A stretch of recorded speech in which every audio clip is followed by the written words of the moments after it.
To examine the history of hazing in sport, one must first examine how it transitioned from culture to sport through the creation of our education system. During the 12th century, the institutions that would become modern-day universities, known as Studium Generale, were rising in popularity in Western Europe.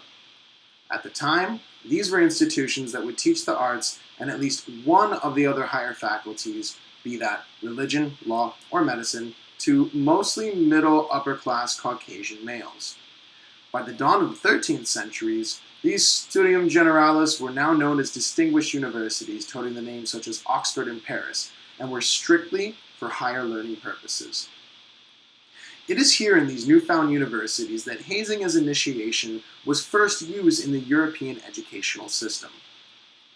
New students would have to endure initiating practices that would ensure that they had both the mental and physical fortitude to one day even teach at the university.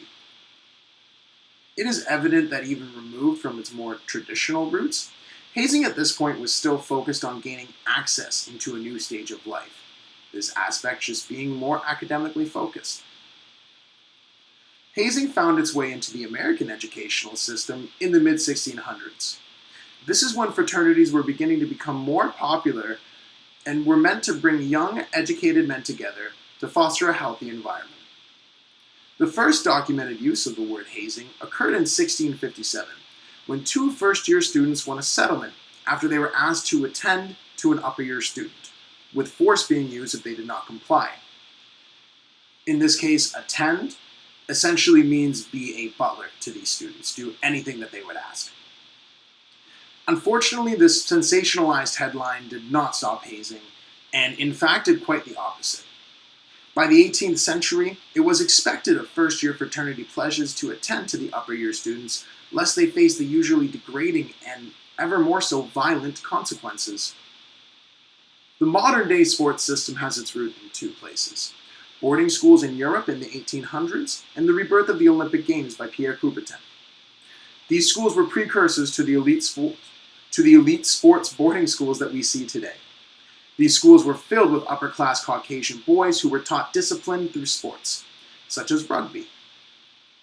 The exclusivity of these sports paved the way for the same exclusivity seen in the American fraternity system in the 18th century, and the idea of initiating those to ensure they were worthy.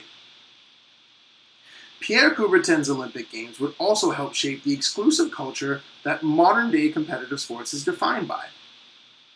These more modern Olympics were less focused on the warlike, physical, fight-to-the-death spectacle that they once were, and now acted as a status symbol.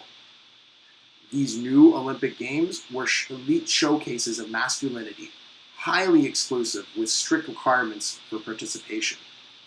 This exclusivity trickled down through the sports system, where hazing was used to initiate newcomers. In modern sport, hazing is documented at the elite level, all the way down to local competitive sports teams. However, hazing in modern sports is now fully removed from its cultural roots as a rite of passage to a set of humiliating, degrading, and quite often dangerous requirements for one to be accepted by their peers.